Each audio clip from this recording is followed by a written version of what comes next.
Will he or won't he run for Senate? Texans are still wondering if Beto O'Rourke will change his mind.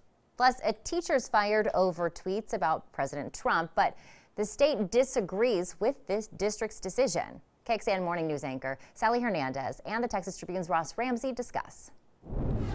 Thanks for joining us, Ross. Sure. All right, let's talk about Georgia Clark, a Fort Worth teacher who was fired after she posted something on social media saying she wanted the president to remove undocumented students from school. The TEA stepped in and said she can get her job back. Right. The district fired her for this and said, you can't talk that way. And the TEA said she did not give up her First Amendment rights when she signed her teacher contract. Wow, yeah. The school district is appealing this, so she's not back in work yet. But if the TEA order stands, they'll have to reinstate her and with back pay and benefits or with a year's salary. Why do they usually step into disagreements like this?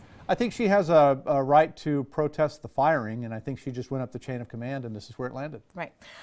John Cornyn, Senator, doesn't appear to be the big target like Ted Cruz was when we're talking about the U.S. Senate race. Why not? There's a funny thing in the polling. We do polling with the University of Texas at the Texas Tribune, and we did a poll that showed them 5 points apart in the June before the election, when 55% of Texans had no idea who Beto O'Rourke was. And then in October, when only 7% didn't know who he was, it was still 5%. That election was about Ted Cruz.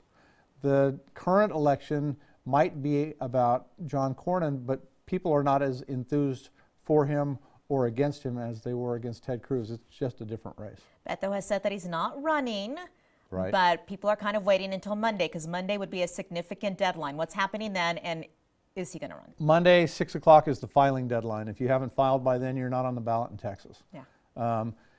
There are a lot of people pushing Beto to run. He has said he won't run.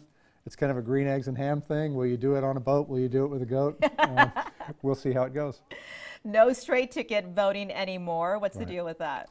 Well, you used to be able to just pull one ticket and say all of the Republicans or all of the Democrats or all the Libertarians.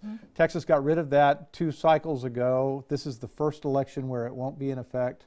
If you're at the bottom of a long ballot, like you're running for constable or justice of the peace or something like that, you're hoping that that everybody makes it to the bottom of the ballot, because voters are going to have to check every box. You can still vote a straight ticket. You just have to do it one candidate at a time. That can be a little time consuming at times, right? All right, Ross, thank you so much for that. A pleasure.